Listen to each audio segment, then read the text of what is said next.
Yes!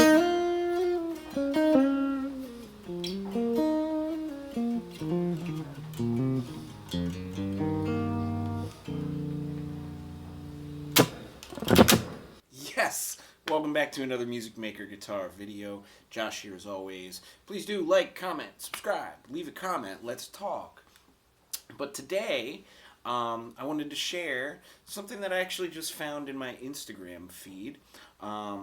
And usually like Theory Thursday, we come on and we talk about like scales or chord changes or break something down. But I found this in my Instagram feed and I thought it was really interesting, and it's something that I talk to guitar players about a lot. So, without any further ado, here it is.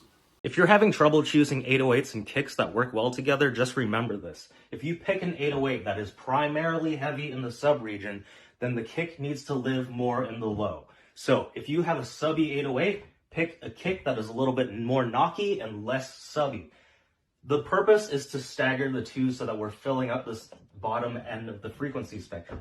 So even if you were to reverse the role, let's say that your kick is right here, and it's very subby, you need to pick a more distorted harmonic 808 that lives more in the lows and less sub. Whatever we do, we just don't want to take the two and stack them on top of each other, because if you do that, you're going to start getting phase cancellation, and these two are trying to live in the same frequency spectrum, and they're going to start canceling each other out and creating more issues.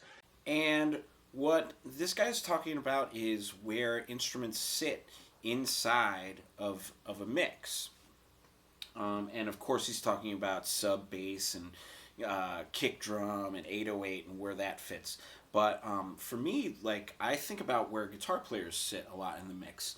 Now, if you've seen this channel, then you know that what I do, and I've talked about my tone for the internet here, it's like 2 amplifiers, and then I take my acoustic signal and I mix all of that stuff together.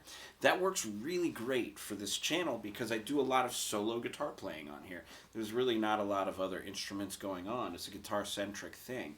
But I think it's really important when you play with other people, even just other guitar players, but to consider the area of the frequency that we occupy and be conscious of that.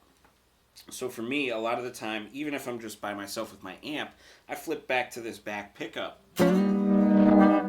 right? And that's kind of a thick, jazzy sound. But the problem with that is if I'm playing with a keyboard player or something, that's just going to get lost in their frequency. So it's a smart idea to at least add this bridge pickup. And that adds some brightness, and if I need more, then just go straight to the bridge. And I'm not really like a bridge pickup guy. I typically stay off of it, but I notice a lot of time when I'm with the band, it's kind of a necessary thing, so I use it when I must. And so I like to try and just urge guitar players, you know, when you're doing this, when you're out there making music with other people, consider where you sit in the frequency range. We're a very mid-range kind of an instrument, and sometimes depending on what you do, and if you're playing with octave pedals or anything like that, we can be a high frequency instrument too. So we want to just really, really keep that in mind. Consider who else we're playing with. If we're playing with a lot of high frequency instruments like flautists or something, we got like 3 piccolo players we're playing with today, maybe I want to play low notes so that we take up more of the spectrum. Or if I'm playing with a bass player, maybe I want to stay more up because that way I'll stay out of his range.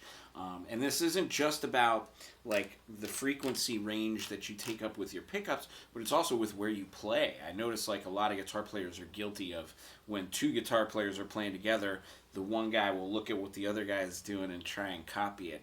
And that's really the opposite of what you want to do if you want to sound like a good full band. What you should do is look at what the other person's doing, then do the opposite. Get in the exact opposite place if that's possible.